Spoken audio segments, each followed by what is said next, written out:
You are most welcome to Humans TV Africa. You are watching us live wherever you are. My name is Katon Mukasa for Humans TV Africa. I'm currently right here in the UK, and of course, we are broadcasting live wherever you are. Our team of experts in Uganda is right in the studio to have this show done. And of course, our producer, James Bongole, also based in Uganda. Today, we have a team of 3 experts right in Uganda, and shall be discussing agroecology. And of course, our lead panelist, Mr. Kimera Henry, is right there in the studio from Consent. And we have Mr. Albert Kakande also with us. He'll be telling us more about the NGO does work with. And of course, we have Mr. Mugisha Richard. You are most welcome into the studios of Humans TV Africa. Please, let us hear from you a bit of introduction before we go to Mr. Kimera. Let us start with Mr. Kakande. Albert Kakande. Who is Albert Kakande, and what are you working with in Uganda? Yeah, it's an honor to be with you guys here discussing matters agroecology. I am Albert Kakande. I am a farmer trainer. I am a multiplier with the Knowledge Hub for Organic Agriculture in Eastern Africa under the Knowledge Center for Organic Agriculture in Africa project. I had a PGS group. I work with the PGS group, a farmer PGS group called Mema Agroecology PGS group. We specialize in basically mainly 2 value chains, vegetable production and biofertilizer production. So matters of soil health, we really center there, and we are looking forward to making us a better place again, as it used to be in the Garden of Eden. I'm in Wachiso. I'm in my home now, and it's a beautiful moment having you. Thank you for hosting me. Thank you, sir. Basically, my home is in Wakiso, so you may be a neighbor somewhere. Now, before you go to Mr. Mugisha, let me go back to Mr. Kakande. What is Memago? Because it must be an abbreviation of something. Oh yes. Now Memago is it came from a group of farmer trainers. We were birthed by an NGO called AFAD, Agency for Integrated Rural Development, rural development, and so. As they passed us out about 4 or 5 years ago, we said no, we shall not just sit on the knowledge. Let's go and do real work. Show the farmers that what we teach you to do, we can actually do. So now Memago, ME, these are 3 sub-counties. ME is Main, the sub-county where I stay. MA is Masuli, a sub-county and just neighboring in the north. And Gombe is a sub-county or a division. It's in the east. It's in my east. So we teamed up and said, let's form an organic agriculture training and consultancy facility based, on the ground, on the farmers. Farmer homes, farmer families, such that we make this knowledge that we have created, that we have given them, make the knowledge work. And then that's when we zeroed down to registering as a PGS, Participatory Guarantee System. Now, as you know, this is a tier 1 or level 1 quality assurance, organic agriculture quality assurance platform. And we want to engage these farmers to produce as we look for the market, the organic market, the specific market, because we are tired of farmers producing organically, yet they can't sell, yet they find themselves mixing with the conventional market. So consumers out there would not differentiate what is this, what are you saying this is organic, how can I differentiate it from the non-organic? So PGS comes out to address those issues, because we are based on trust and efficiency, and each member supervises the other, such that we keep the organic movement alive. So that's Memago. It's an acronym from those 3 sub-counties. Thank you, sir. I was right to ask a question because you didn't explain. Now I know Memago what it means, the 3 sub-counties, and that's wonderful. Now, Mr. Mugisha, going back to you, you are most welcome to Humans TV Africa. The audience would like to know Mr. Mugisha and, of course, the NGO you work with.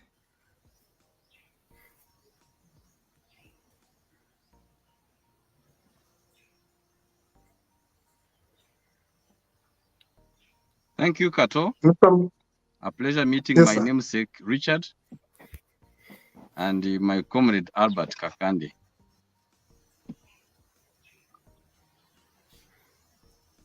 Please go ahead. Mr. Mugisha, the platform is yours. Yes, thank you very much, our dear viewers, followers, and those who are listening from across the world. My name is Mugisha Richard. I am the Jero is Jesus the Rock, because when you follow the biblical principles, Jesus is the best businessman that we have had on earth. So thank you very much. So Jero Farm is an urban demonstration agroecological farm that focuses on agroecological urbanized intensification. I'm a very strong activist for agroecology, eat healthy and live healthy indeed. We are nature positive, and we have about 2 models that we promote at the moment that are unique. One is family farming model, and the other is social enterprise model. In the family farming model, we encourage and inspire the young people, especially the family members, to see that they are very actively involved in planning, organization, and the functionality of the family business, in particular agribusiness. We want to see how we can cultivate a culture, especially in this current generation, of building generational businesses, especially in the agriculture, like how it is in other countries. But of course, you cannot do agriculture without focusing on the profitability. So we are also mindful of the people, the planet, and the profitability elements, which are very central and at the center of our business heart.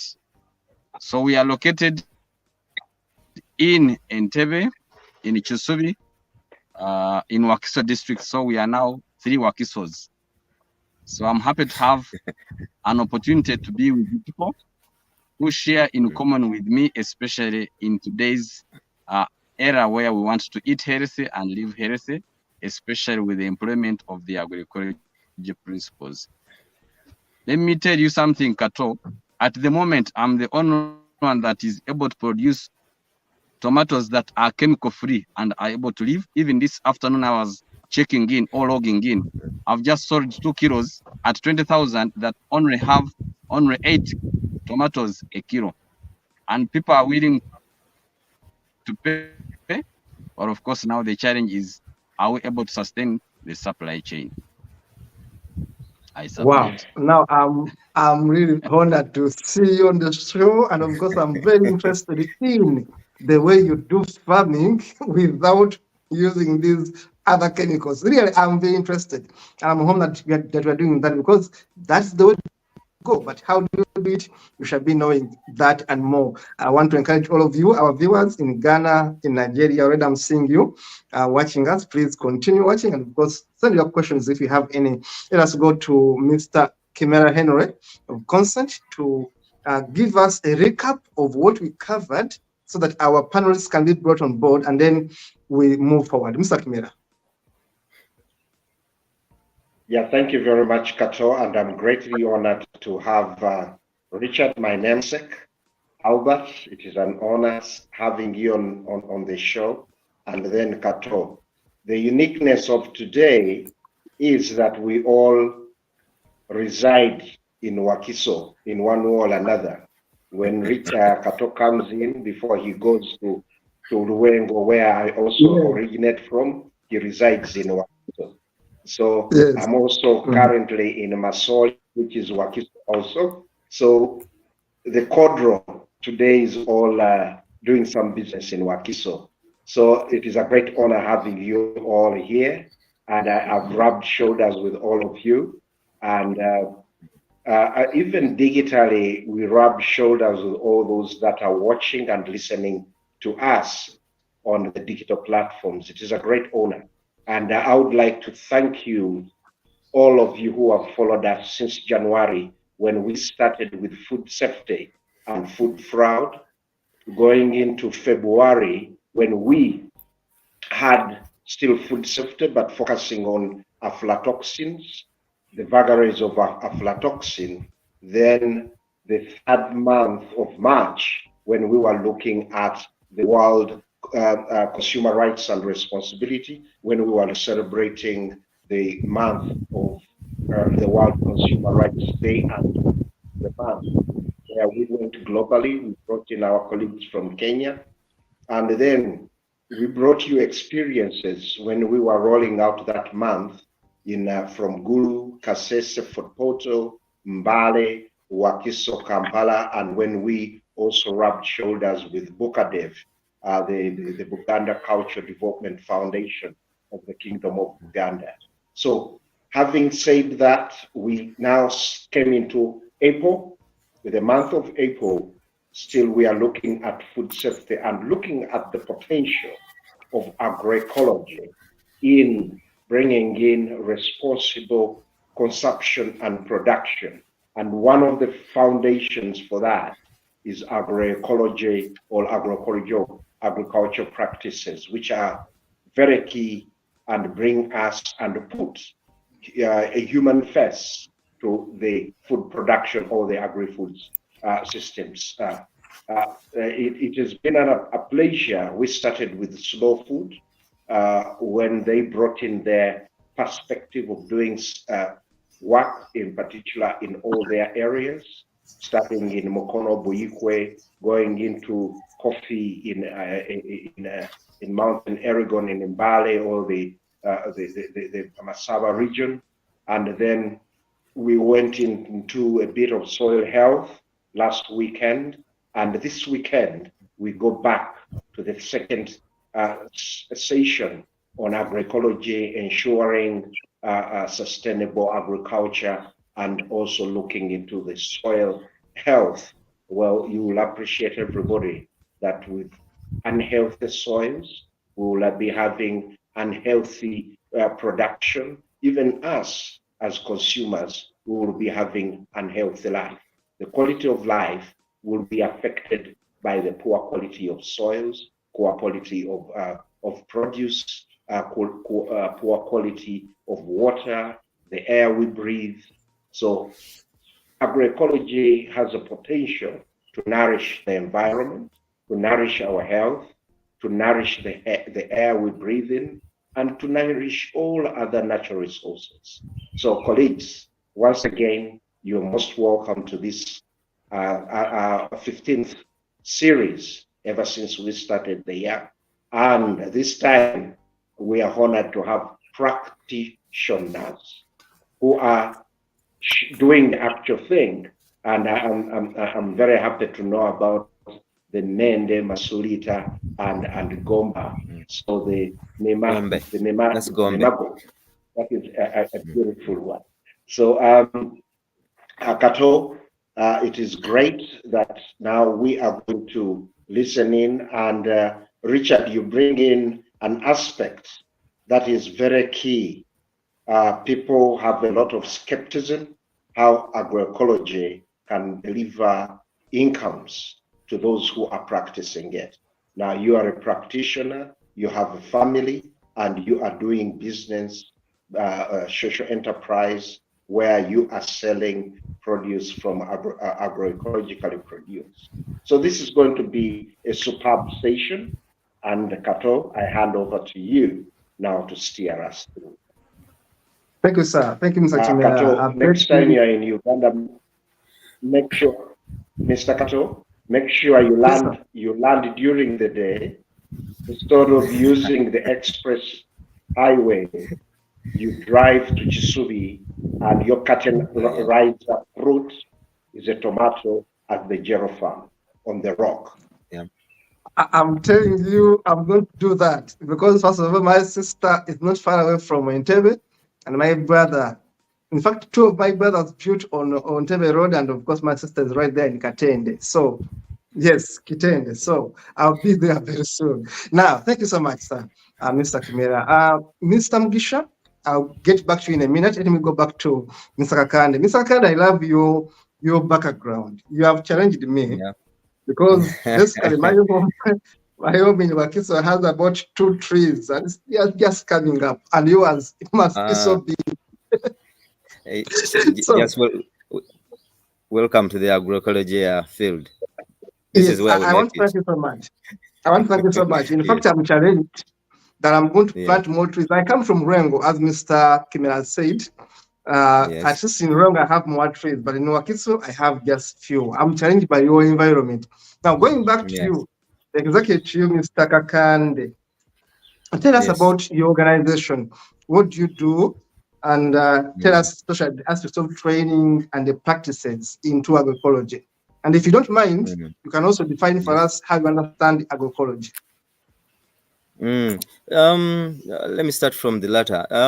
Agroecology. We us dealing with their farmers down here, we try to simplify these concepts to what they really understand. Now, it's just basically the application they use, the engineering. I mean, the way of working with nature, with nature in farming, so as not to compromise with its natural state. Yeah. So in that way, a farmer gets to know that if I am cultivating, for example, a banana field, how do I really get the maximum output of it? What do I need to do? So he gets the basics. The banana will need water. Where will I get the water? I have a trench running off, so I have to divert the water to my field. The banana has to feed, so I need to give it what to eat. So I must give it fertilizer or manure, and this should not be anywhere related to a chemical. So basically, those small nitty gritties that a farmer has to put in mind to apply on his ground, on his soil, so as to produce food and keep the soil sustainable for the next generation. So briefly, we tell them agroecology, just condense it into that, because they don't want to get in too much of the our science and one. They just need the practice. Now, going back to Memago, uh, like I told you earlier, we started as trained farmer trainers of farmers, all of other trainers of farmers, and then we graduated into one solid group, Memago. So we consolidated, we gathered the farmers of Mende sub-county, Masulita sub-county, and Gombe. Now, this, if you traverse around Wachiso, now this part of Wachiso, it's the northern part of Wachiso, is majorly covered with the rocky and bad, really exhausted soils, depleted soils. Now, our concern was we are teaching these farmers how to make an organic manure, how to make farmyard manure, how to compost, how to make a bokashi, how to make liquid manure, how to make organic pesticides. But the soils on which they are going to apply these ventures, these practices, are really bad. The soils are really bad, to the extent that the farmer says, now, look at my ground. I rather make it into a quarry, a stone quarry, than wasting a lot of time putting manure there, expecting to get a different yield from what I'm getting right now. So that triggered us now to move from just imparting, from just disseminating knowledge, organic agriculture knowledge to them, to really doing. I mean, you are teaching me how to make a nitrogen, a liquid nitrogen. But quite often our farmers tend to want so much to come and attend a training session, but if you go back home, backyard, the practices are always very minimal. So now we said, now we need to really pump what we teach into these farmers by showing them that we can actually do. So this is why we said, okay, which platform is the easiest for us to have these farmers really do what we teach them, as well as making money out of it? Because at the end of it all, the equation has to come to an income which will not compromise Yeah. with the soil now. Yes. So this is why we said, okay, PGS is one model that can help us develop that. Farmer family learning groups is also another model that can help us to do that. Now, we started with the basics.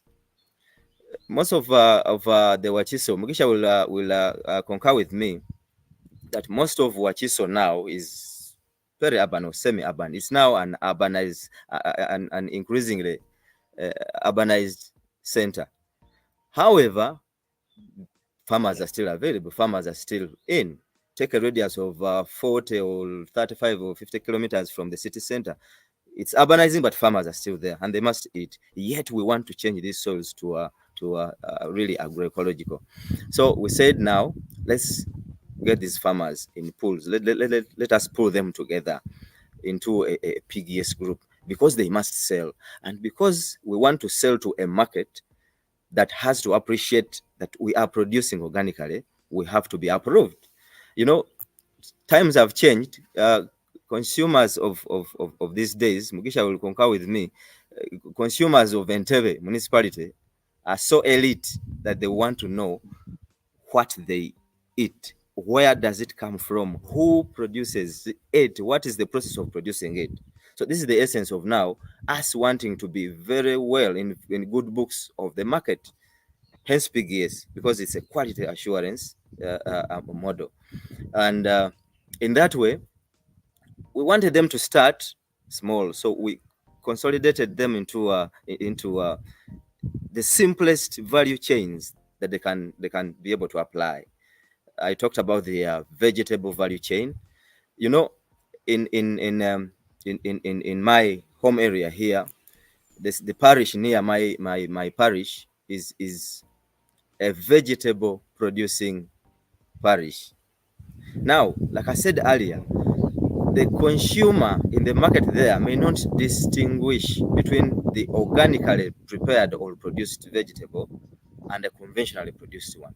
Yet they are yearning to eat what is fit for health. We are talking about soil health, but the equation ends up with my health, the eater, the consumer. So we put that in mind.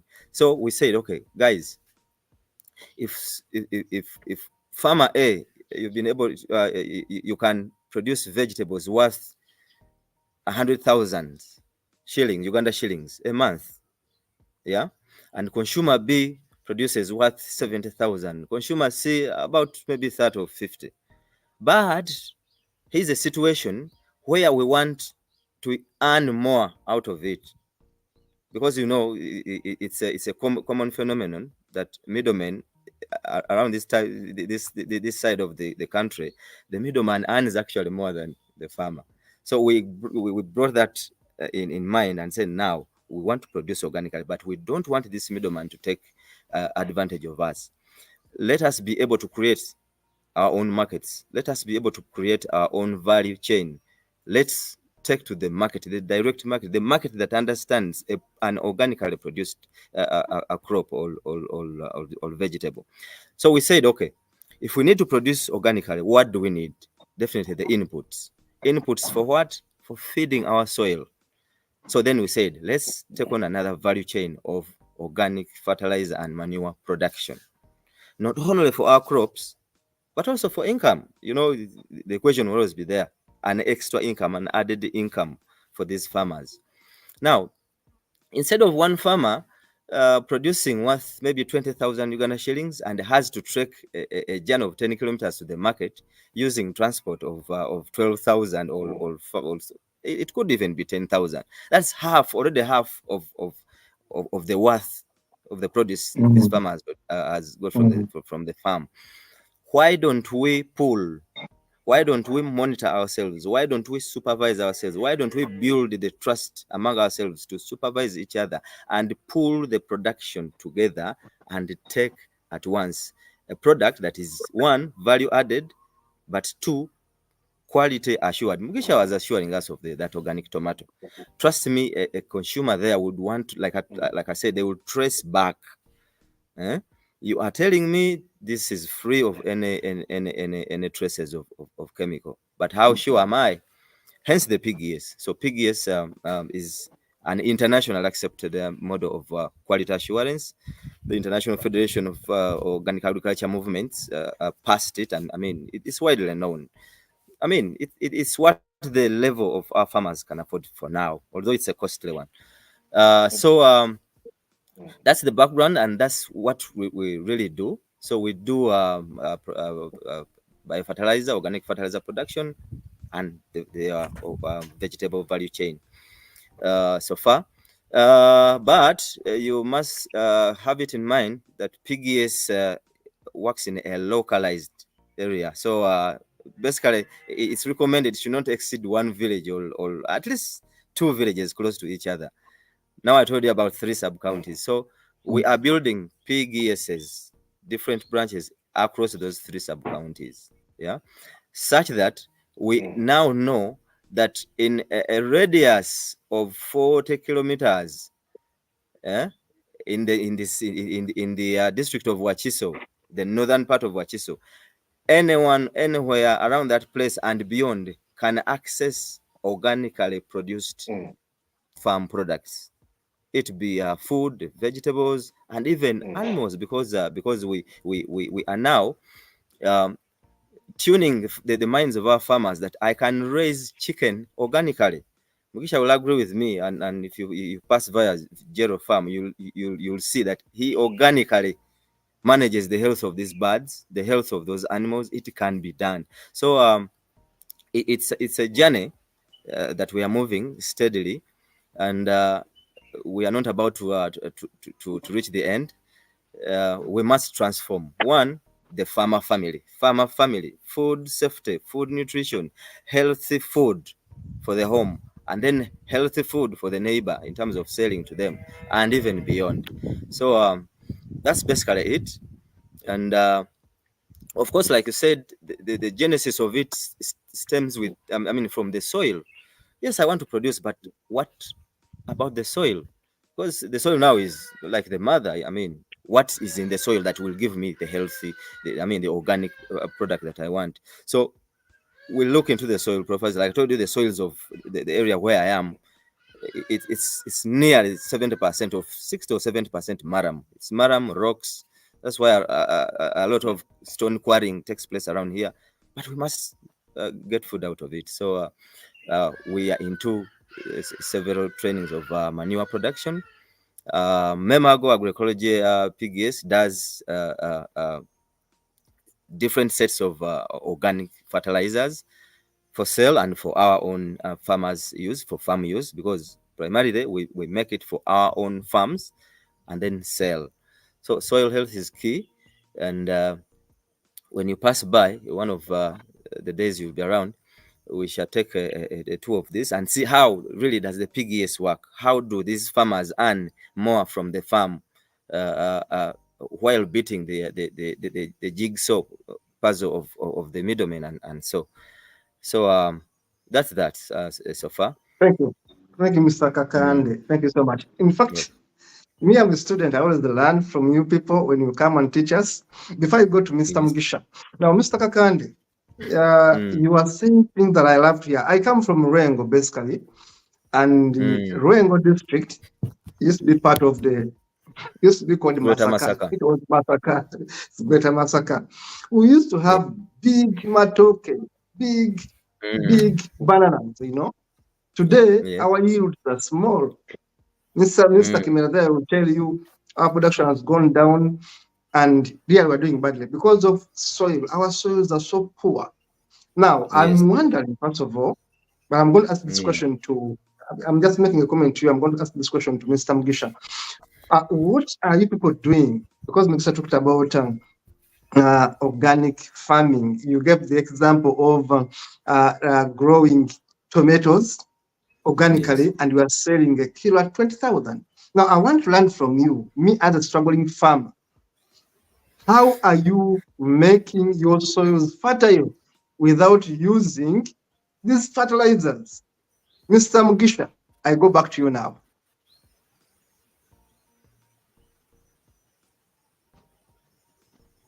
Mr. Mugisha, can you hear me, please? Yes, go ahead, please. All right, thank you very much. I can hear you. Mr. Chimera, Yes, we Richard can will hear tell you. Go you ahead. that for you to live healthy, you have to eat healthy. So we have understood the science and what actually a plant requires of us. When you feed it well, especially pests and diseases. Meaning, give it healthy food in the name of good soil, give it enough manure that is organic, and that when you give it enough water, trust me, once it has eaten well, you have given it water and you have given it good care. Because agroecology clearly tells us that for it to live by its value, there must be a proper interaction between man, plants, animals, and the surrounding. Yes. So what has been missing is that interaction between man and plant that is being threatened by the external factors such as pests and disease, and you detect it early enough. I want to give you a very living example. Yesterday, one of my tomatoes, I think somehow was water stressed. It was around the 1 o'clock. And I asked my boy, just give it water. After 10 minutes, while the plant was kind of becoming and appearing withering, it came back to life. This morning around the 11, I have planted a cucumber in a bucket, and somehow it was appearing water stressed. I asked the manager that give it water. Shortly after, he had not even removed his feet. It came back to life. What does that mean to us as a farmer? That a very good and romantic interaction with plants will definitely give it more life than just thinking that it will just give you a fruit without you. So, in order for me to come out as a champion of organic tomato producer in the manner that gives it life, one, healthy soil, enough manure, water on time, and interaction, which calls for supervision and which calls for really giving it your best in terms of attention. And that's how I've been able to have my farm all around chemical free. And I think I am now earning a premium price out of that. People are ready to pay. However, they say that organic products are expensive. Recently, I posted a comment on they say agroecology, you are reducing costs in terms of input because you are using the available the local available resources, and yet its products in the market are should be because life is a matter of death or life, and therefore when you eat health, you are actually ensured and assured of living longer. So people are not paying for the product in itself, but they are paying for how long they are going to live having eaten healthy food. So that's what makes organically produced foods expensive, and it will continue like that. Mr. Mugisha, thank you so much. Yes, sir. Thank you so much for educating us. Now, I have a challenge here. I'm admiring you, at the same time wondering how you do it. Now, imagine that you have 2 acres, 1 acre. And again, in Uganda, as all of us know, we have rain shortages. Where I come from in Rengo is hilly. In Western Uganda, it is hilly. Now, sometimes we have water shortages. There's no rainfall. We are relying on rainfall. How are we going to manage watering our plants? Are we going to use the mineral bottle water method of Museveni? He was advising some time back. Now, Mr. Mugisha, I want you to help us advise our farmers how we put water to our farms, our gardens. Thank you very much, Kato. I think agroecological farming does not stop a farmer from using what I would call the micro-level modern kind of irrigation system. As long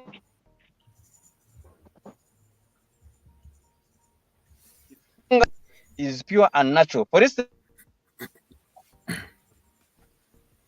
people are willing and available with expertise and skills of digging what we call shallow wells right on the farm. Even when you do not have the money to do so, then you can be able to tap water from a certain source.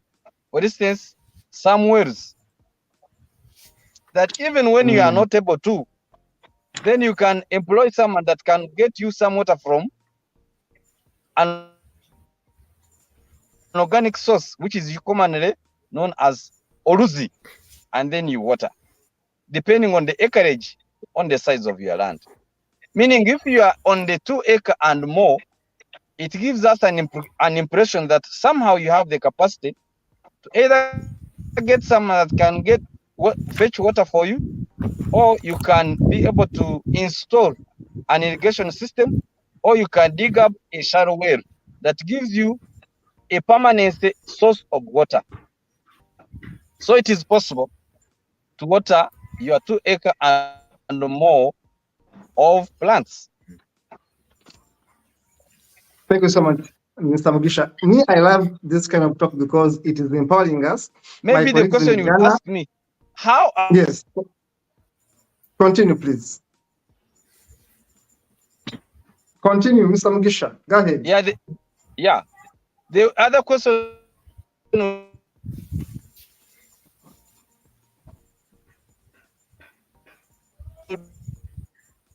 ask me that. Yeah, Mr. Mugisha is having some network challenges, but will be back with us. I'm very, very interested. Of course, I want to thank the viewers who are commenting on our YouTube page.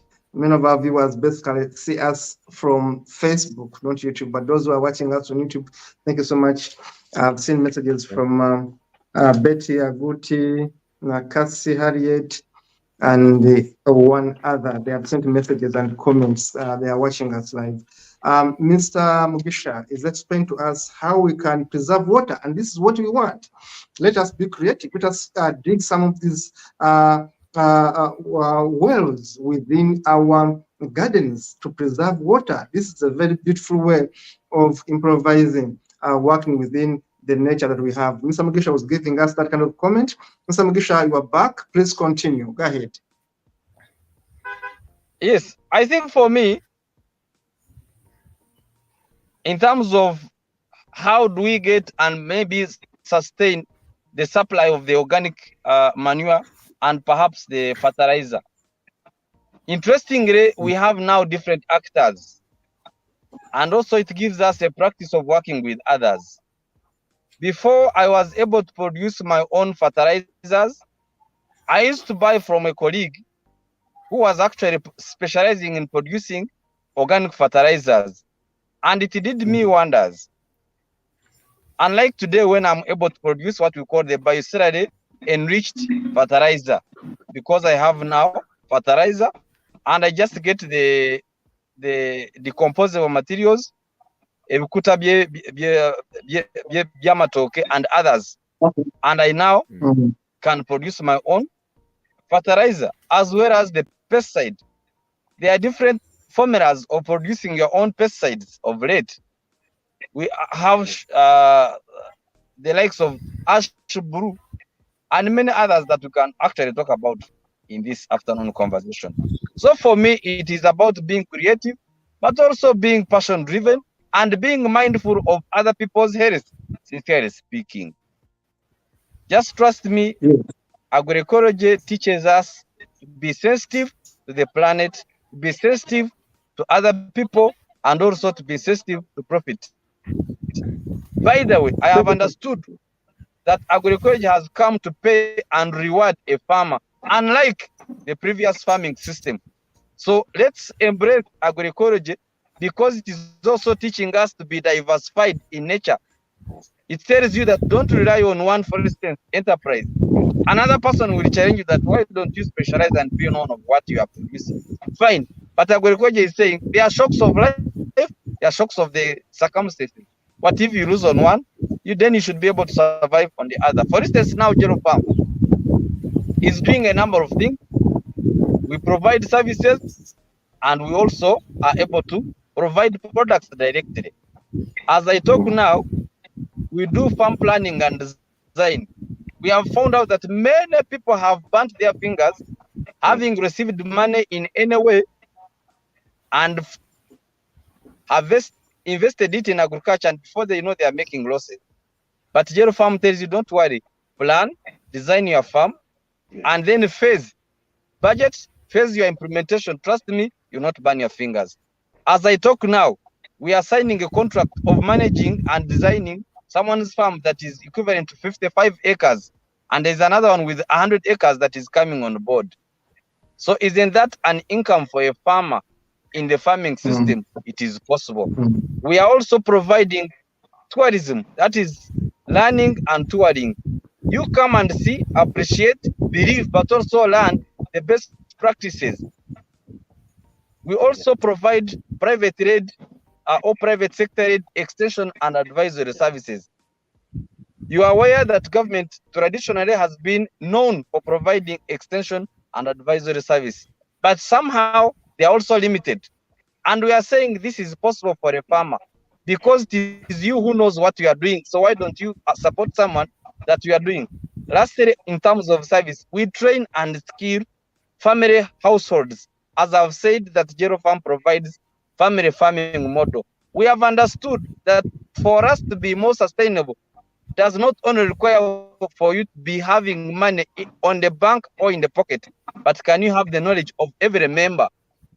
Like Mr. Chimera, as he's in his office of Consent Uganda, can you ask your house help or a member at home to water your plant in the pot?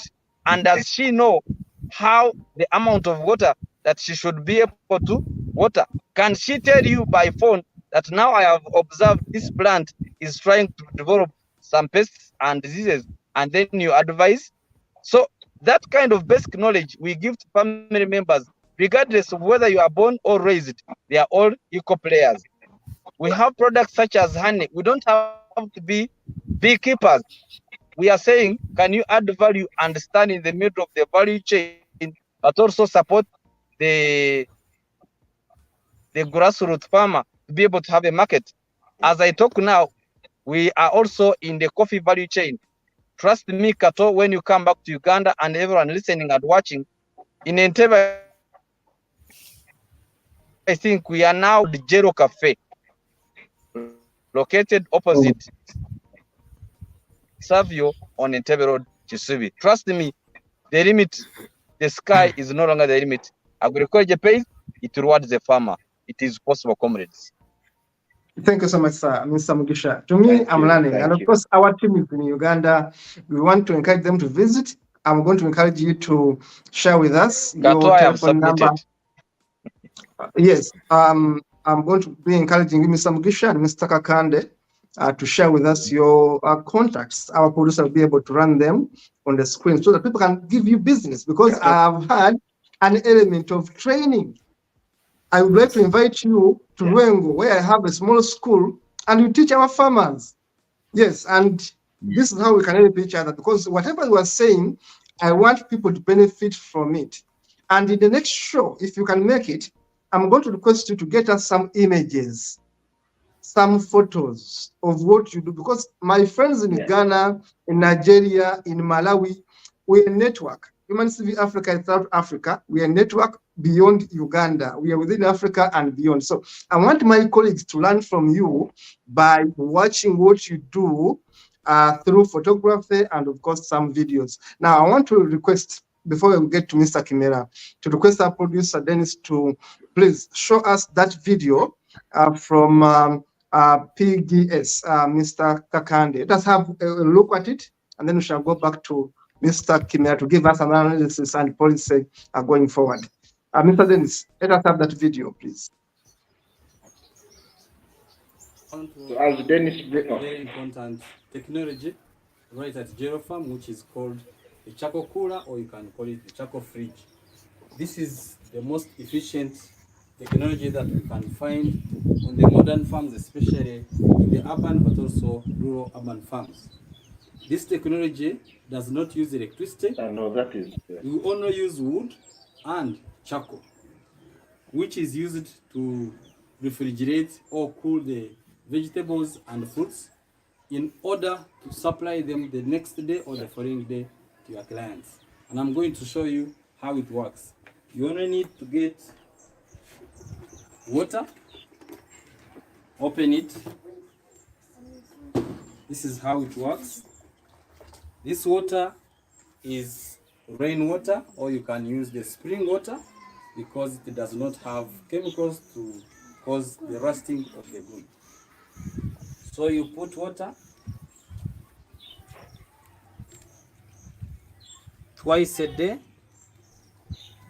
to allow the charcoal to cool down.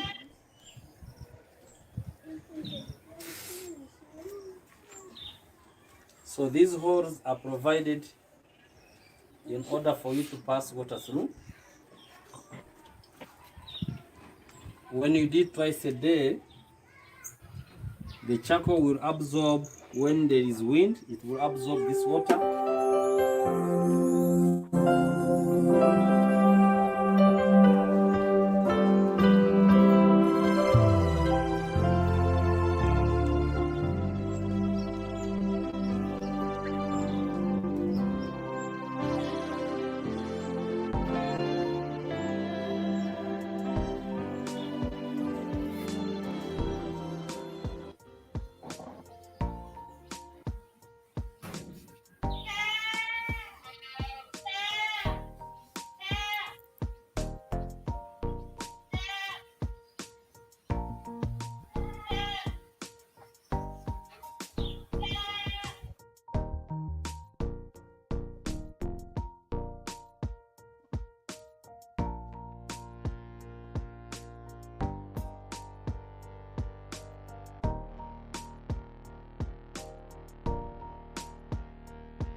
Those are images from Gerofarm, Uganda. You can see how Mr. Mugisha does his work producing organically made food.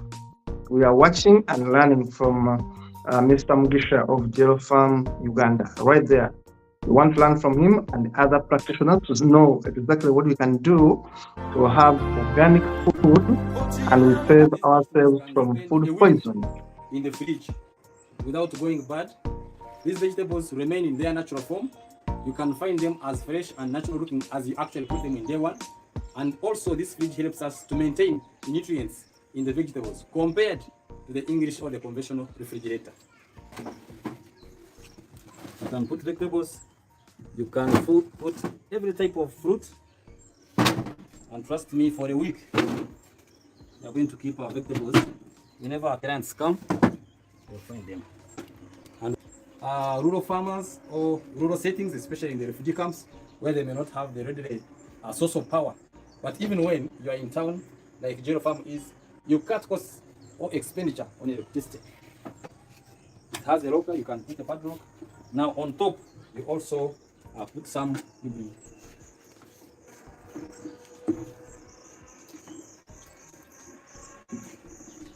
So that you are able to cool it from above and also in the bottom.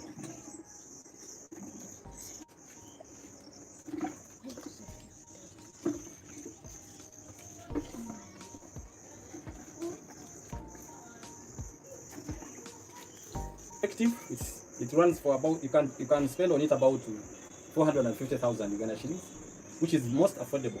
You can make it bigger, you can make it smaller, This is very mobile. You can move it from one place to another. Ladies and gentlemen, out there, farming is possible. It only requires being innovative, and you can only find this technology that is most efficient and electricity free right at Jero Farm. Please come and learn, and we'll see how to improve our food systems in Uganda. Thank you so much, sir. Farming is possible. And remember, Africa, our backbone is agriculture. Uganda, 80% of us survive on farming. And I love this video. Thank you so much, Mr. Mugisha of Jero Farms. Let us go now back to Mugisha. Kudos for that. We want to send people to you to learn from you. Urban farmers. Urban farming is very possible. Thank you so much. Let us go to Mr. Kimera. Mr. Kimera, give us your analysis of the whole show so far and talk about policy going forward. Thank you very, very much, Albert and Richard, Mugisha and Kakande. You have really given us the practice, the practicals. So we thank you very much, Richard, for that video, which is practical. And I trust that next weekend, Albert, Mr. Kakande, you bring us Memago in action with the participatory, the PG, the PSG. Sorry, the participatory guaranteeing system. Yes. So all this shows you that everything is possible. And Kato, you are talking about our banana plantation, the banana belt. One of the things that are leading us to having the small finger clusters that used to be huge, but now they are so small.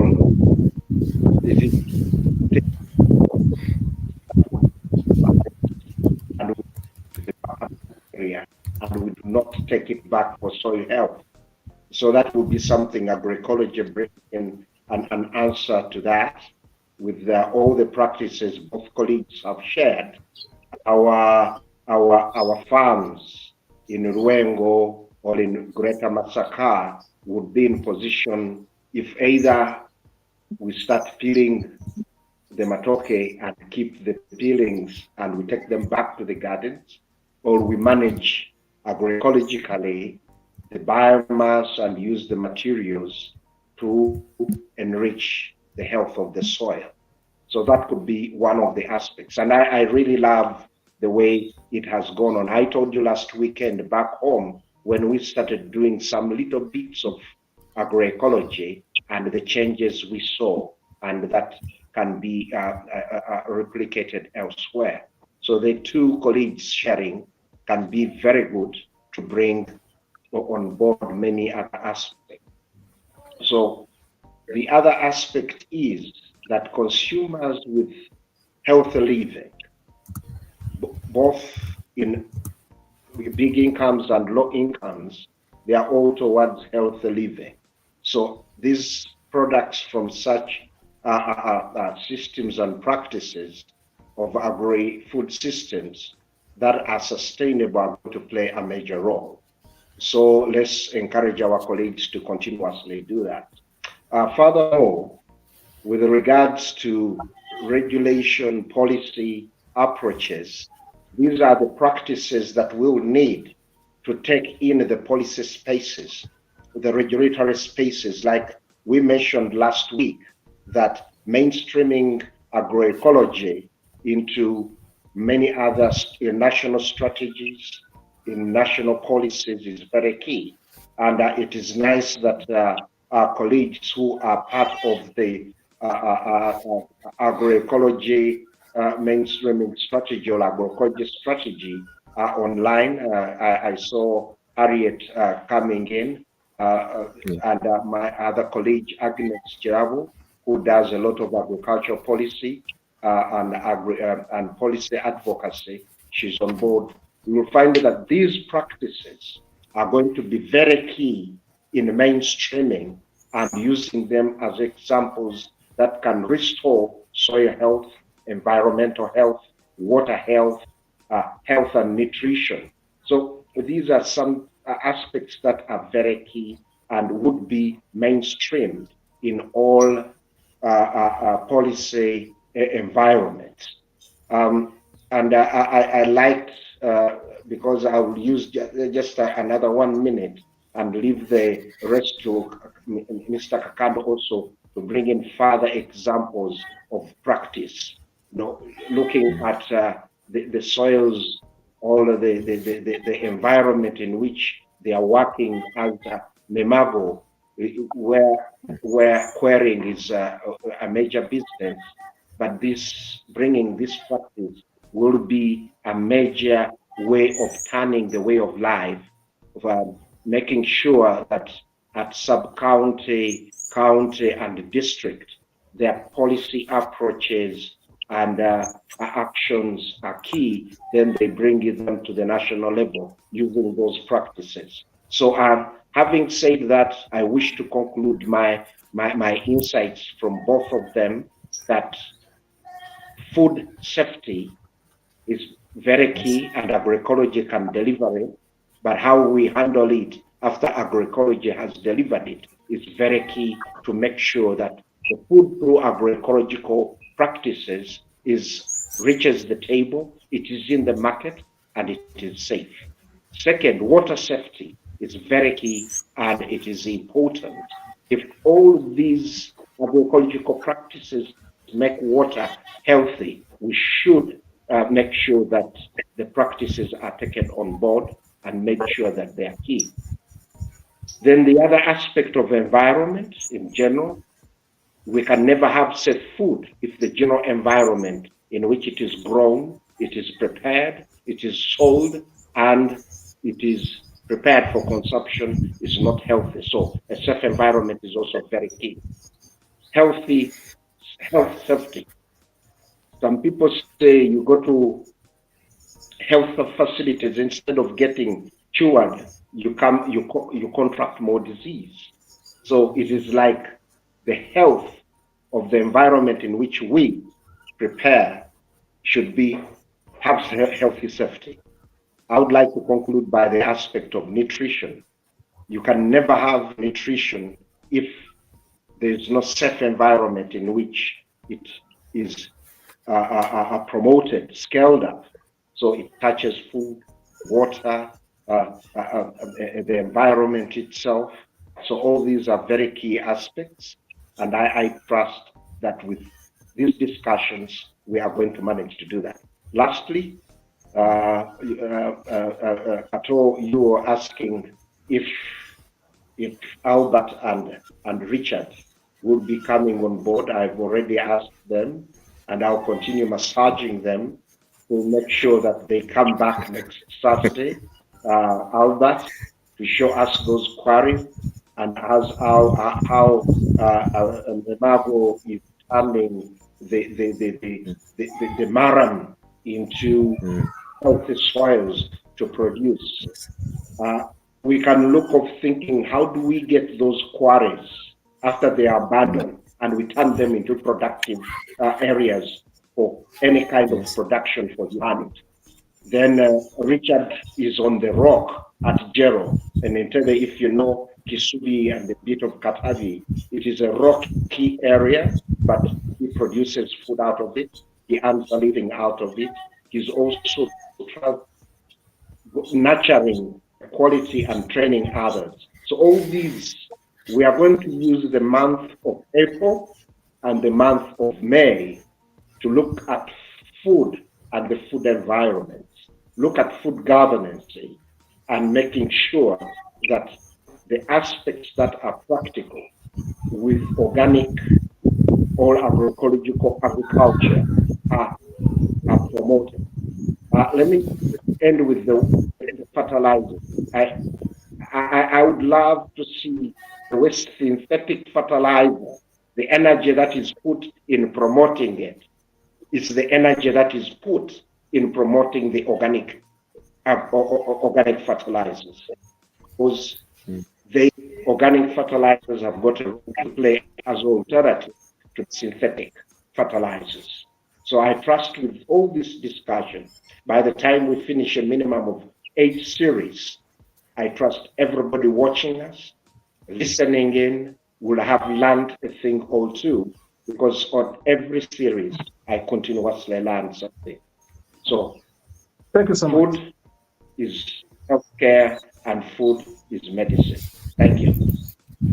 That's the first one there. Food is healthcare, and of course, food is medicine. Now, Mr. Kakande, I'm very Yes, interested in yes. your talk. I'm very interested in your talk, and I want to encourage you that in the next show, please Yes. show us some of these images. I want my farmers throughout Africa to learn. Why? Because it's you, Kakande, it is you, Kimera, it is you, Mugisha, who are going to save Africa from poverty, not the Exactly. politics. We need food, and Africa's niche is through food production. That's Definitely. where our competitive advantage is. But now, why should we be importing food from India? We should be supplying food to India. We should be supplying food to Europe. So that's why, to me, this show is so important. And I want to continue having experts like you on board, because you see, if you teach us, someone in Sierra Leone is going to be learning. Our colleagues in Sierra Leone are sharing this on their Facebook. We have HTV Sierra Leone, HTV Ghana, HTV Nigeria, HTV Malawi. We have our localized branches of this station right there. They are sharing this. Now, I want the viewers, please, if you want to contact Mr. Kakande, the email is right there on your screen, and the number is right there. They can teach you things right where you are. And of course, Mr. Mugisha's contact is right there. And of course, we are always with Mr. Kimera right here. And the contacts, we always give them to you. Now, going back to Mr. Kakande, as we conclude, Yes. I'm very interested. I'm very interested in how you help your farmers to make use of the bad soils, because I know the soils. I have a garden in Wakiso. I know the soils, how poor they are. How are you helping Yes. these farmers make these soils yield something good? Now, the basics are simple. Before we were born, I'm currently 42 now. Now, 40 years ago, my grandfather and my father didn't used to have these problems. I mean, the soil was self-sufficient. Now, we can put it on the pressure, on the population, pressure in the pocket, that people are doing very dubious things to have food. Same scenario with my Masaka guys. Now, we need to go back to the basics. Simple thing. Where did the mulching go? You talked about how do we have the water in the gardens. How does the farmer have water in the garden? Now, question would be, how would the farmer prevent water from running out of the garden? Simple things as mulching. You know, I've talked about the pressure on population, pressure on this. People are now resorting to fast things, something that works very fast. Someone will see mulching as a time-wasting venture. Now, mulching will do two things. It will keep the moisture in the soil. Whatever you mulch in about a season will have broken down now into manure, and it will become part of the soil. You are building the profile of the soil, hence its capacity now to hold water from the next season. You see, basic things. What have you planted in the garden alongside the main crop? Where did the cover cropping go? You see, you tell someone, okay, this is your banana field now. How about if we cover crop it with pumpkin? And then they will say, pumpkin will take a lot of my water. But now it's the pumpkin that is covering the soil and preventing it from heating up and losing water. So you are retaining the water in the soil as you are doing compost to reinforce the feeding. So building the profile of the soil in the basic ways. These farmers know these things. Only that, of course, we can't underestimate the need for moving with the world very fast. But talk about the trenching, basic trench. You see, if you construct that trench in the appropriate way, we call it the A-frame. Follow the gradient. You know, in one of the aspects in the agroecology, organic and agriculture entirely, there's that aspect of permaculture. Now it tells you to follow, use the patterns, use the normal patterns to maximize your environment, your ecology. Now you have a slightly slopy ground, and the water is running off. You know, it has rained heavily. I mean, for like a week. But now after 3 weeks, you come back to us and say, now I need to irrigate. Yet you had this enormous amount of running water. Use the patterns on your farm to gather, to capture. I mean, harvest that water. Do some. Mugisha talked about the pits, the water conservation pits. Okay, if it is too hard, then do the trenches. Do the trenches as you do the mulching. The water will enter the garden and stay there for a while. It will run you through a month or two before your crop is exhausted. So these are the best things we teach the farmers to revisit. Actually, this knowledge has been there. Indigenous knowledge tells us that these things were like automatic. You know, a farmer has a ficus tree in the middle of a banana plant, in the middle of a coffee plant. You know, he has a mogavu tree, busy in the middle of the garden. These were to provide the shade. I mean, fall of leaves, adding, I mean, becoming part of the soil profile. Patterns used to move naturally. This is where we need to go back to. This is where we need now to emphasize the knowledge that it is not rocket science. This is not new. This is what God designed us to do, and we should do that. So these are basic things that we are endeavoring to reignite, to remind our farmers of course, because of urbanization and moving forward very fast. This is why now we innovate around the urban farm. I mean, for the urban farmers, let me get you a 10 kilogram pack of a bio-enriched compost. Let me get you a 10 kilogram pack of a biochar fertilizer, things like that. Because they will say, okay, now my garden is 50 by 10 feet. So, I mean, I don't have the time to waste on mulching, time to waste on trenches. In any case, the trench will not fit there. Yet, this urban farmer must eat.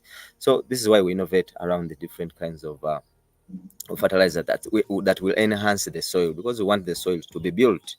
It's maram type of soil down here, but you must build it to the capacity of producing food organically. So this is why we encourage the manures, the composts, and the likes of those. Practices are there, they have been around, and we must just rejuvenate them and make them work.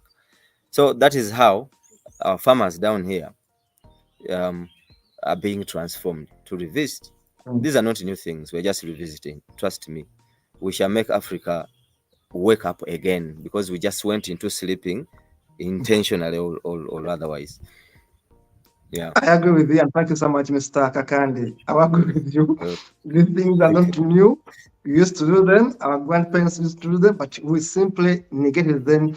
We forget about them. We want quick solutions. And that's why food poverty, I mean, it's right there in Africa, everywhere. People are lacking food. When we have our soils, we have our basics that can make us really richer than many of the other continents. But I want to thank you so much, Mr. Mugisha.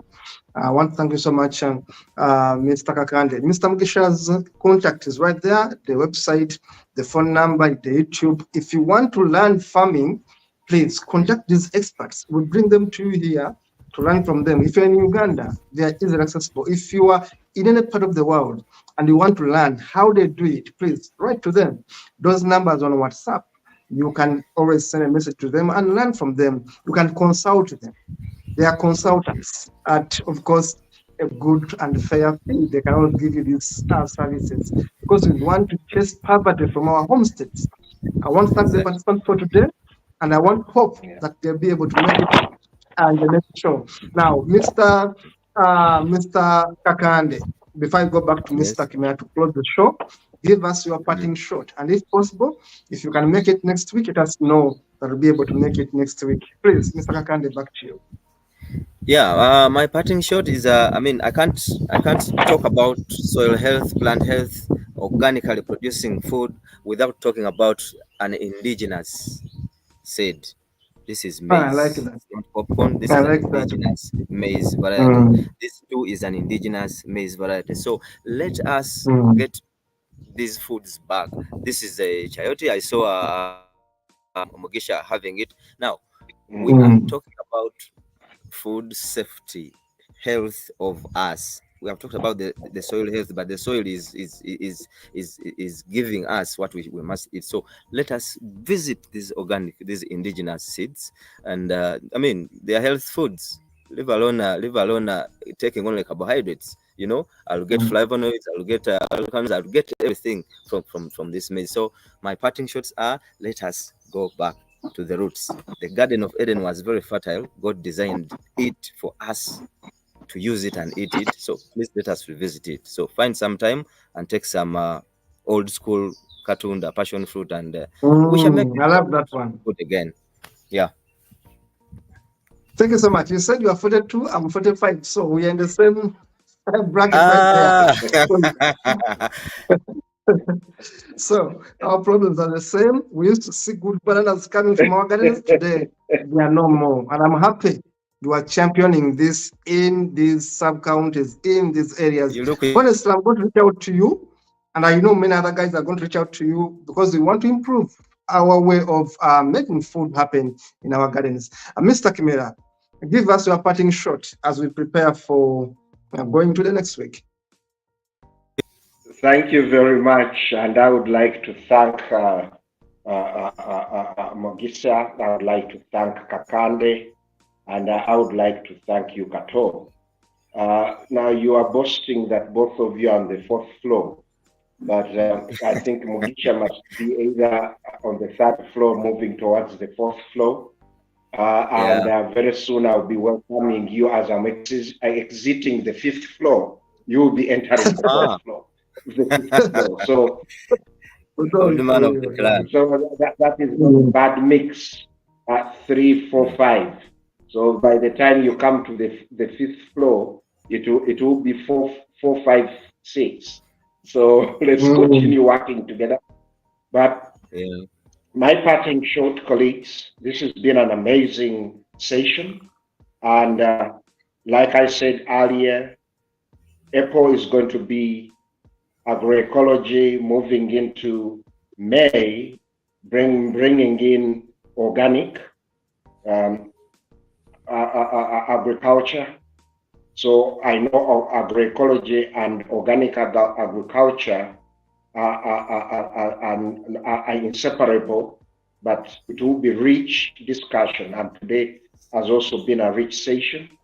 And when Paul, you talked about food poverty, I would like to say that there is not only economic poverty, there is food poverty, nutrition poverty, knowledge poverty, there is also behavior poverty, and there is also health poverty. You say it, poverty is widespread, but we are more told to focus on the economic poverty. But I think one can be poor or in nearly everything, even manners. So if without good manners, you are not good. You are not going to be good in making the soil healthy. You are not going to be good in keeping the food healthy. So good food can nourish good manners, can nourish good health, and nourish everything. So colleagues, it was a great honor. And once again, I enjoy saying these words, and I will not stop saying them. Food is medicine. Food is healthcare. And if food is not safe, it is not food, it is poison. Because you've heard about food poisoning, it's because the food was not safe. And if we are not keeping it safe, we are not keeping the soils healthy, we will get food poisoning. If we are not keeping water safe, we will get water poisoning and end up with food poisoning. Waterborne diseases end up leading to foodborne diseases. So even soil, unsafe soil, will lead to foodborne diseases. So colleagues, let's keep watching, let's keep learning, let's continue to share and continue networking. So I look forward to having Richard and Albert next weekend. We'll look out for Julius to bring us some other views from eastern Uganda, from the mountains, and then so that even Kato can learn that some of the foods grown in the mountains in eastern Uganda can be brought into Ruengo, where it is at time water stressed, but with agroecology, we can find that many other crops can grow in our areas if we manage the waters very well, and if we manage nature and nurture it, it will nurture the quality of life, it will nurture the quality of health, the quality of the environment, which is our right and responsibility to sustain. It was a great honor and looking forward to being with you next Saturday. God bless you all. Thank you so much, Mr. Kimera. Of course, there have been viewers who sent us messages. Henrietta Namwavula sent a message right there. Agnes Kirabo, Betty Aguti, Harriet Nakasi, and others. Thank you so much for those who wrote messages. I want to thank our colleagues in Ghana who are streaming it live on our Facebook page in Ghana, our colleagues in Nigeria, and our colleagues in Sierra Leone who have been doing live Facebooking, and of course on our official Facebook page. We always do well on Facebook because we stream live our shows right there. Thank you so much, Mr. Kimera, for bringing in more experts into this show. And of course, thank you so much, Mr. Kakande, for educating us. I'm learning every day. I want to be a better farmer. That's my aspiration. If you ask me what do you want to be, I want to retire as a better farmer. Now, I want to thank you so much because every day I improve. I do farming using my telephone in small ways. I have my team in Uganda that do farming. I'm putting my small piece of land here and there into yours. So you teach I'm me. praying I learn for from you. Yes, Yeah. I learn from you. I do farming, and of course, I want my teams to come on the ground and see what you do. But also, if everything is well with me, I'll get some of you experts to go in Ruengo and teach my people, and also see how I'm struggling with my small farms. Because I want us to learn through cross-cutting, cross teaching, You will get people from Gombe to go and visit Rengo, to go and visit in whatever, Soroti, and learn. This is how we are going to transform our country. Believe you me, our countries are poor because of food scarcity. Because we keep on spending so much money on food. The moment we conquer food, we have our own food, we shall be able to govern ourselves better. Thank you so much. Today, I got something from Mr. Kakande. He said, soil health equals my health. That is something I got from you as a catchword. And of course, always, Mr. Kakande says, if it's not food, if it's not health, it's not food, These are the catchwords that keep on getting in each show. Thank you so much, all of you, Mr. Mugisha, Mr. Kakanda, and of course, Mr. Kimera, for making the time. And of course, thank you so much, Dennis Pongole, in the studio. We shall be back here on Saturday, same show, same topic, but of course, widen a bit. And I hope that day we shall have more images from Mr. Kakande and Mr. Mugisha and Julius, and of course, the usual suspects, Bernard and Kimera. Thank you so much. See you in the next show. I would like lastly to thank Pelham for having brought in their associates, and we look for many others bringing in their associates. Thank you very much. Thank you so much. All right. See you. See you in the next show.